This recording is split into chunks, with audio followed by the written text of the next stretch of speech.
ceux qui ont connu les Lilas il y a, disons, plus de 20 ans, on avait une église, il y a toujours eu une église de Lilas, l'église elle était là. Elle était là, l'ancienne. Elle était de ce côté-là, c'était l'ancienne église des Lilas. Et puis elle a disparu aujourd'hui, elle a été construite. En fait, la particularité, c'est que l'église qui était là, elle a été construite, alors comme je n'avais pas préparé, j'ai plus les dates exactement en tête, mais dans les années 1850, je dirais quelque chose comme ça. L'ancienne église, c'est la vraie.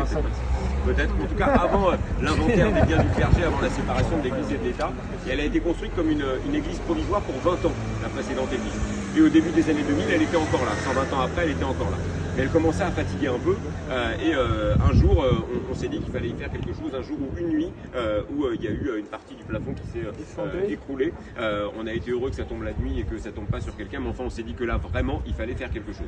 Alors dans un premier temps, on a étudié, c'était un bâtiment communal, cette église, puisqu'en fait, elle a été construite avant la séparation des biens du clergé, de l'église et de l'État, donc elle appartenait à la ville, et donc il revenait à la ville de l'entretenir comme n'importe quel bâtiment communal, comme une école, un gymnase ou autre chose.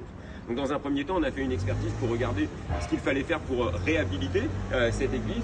Et puis on s'est rendu compte en réalité que réhabiliter l'église coûterait finalement plus cher, avec des travaux extrêmement lourds, et qu'il fallait trouver des solutions pendant plusieurs années pour reloger le culte ailleurs, que d'en construire une nouvelle. Alors on a pris contact avec, et je crois que c'est la première fois que ça s'est passé comme ça, avec le diocèse, et on leur a proposé un accord. On leur a proposé en fait, pour ne pas interrompre le culte, de procéder à ce qu'on appelle un échange de parcelles. C'est-à-dire qu'en fait, ici il y avait l'église qui appartenait à la ville, et ici il y avait le centre paroissial qui appartenait à l'église. Et on leur a proposé d'échanger les parcelles, de détruire le centre paroissial dans un premier temps, de construire la nouvelle église pendant que l'ancienne était toujours là, ce qui permettait qu'en fait ils puissent continuer le culte jusqu'au moment où on construisait cette nouvelle église. Et puis une fois que l'église a été construite, eh bien eux qui avaient récupéré la parcelle ici ont pu détruire l'ancienne église pour y reconstruire le centre paroissial que vous voyez là. Pour moi, c'est une opération à peu près assez rare et exceptionnelle, une collaboration entre une ville et une église. Ensuite, il y a eu un concours d'architectes qui a été fait pour voilà, il n'y a pas tant de gens que ça qui savent construire des églises, c'est quand même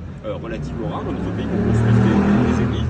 Et le parti pris qui a été pris assez rapidement, alors au départ ça fait débat entre les Lilasiens, puis je crois que maintenant le débat il est tranché, c'est qu'on a l'image d'une église comme un bâtiment ancien, on n'a pas de référence historique d'église moderne. Et donc les gens s'attendaient à ce qu'on construise quelque chose qui ressemble à Notre-Dame ou à la cathédrale de Chartres. Bon, et forcément ça ne ressemble pas à ça.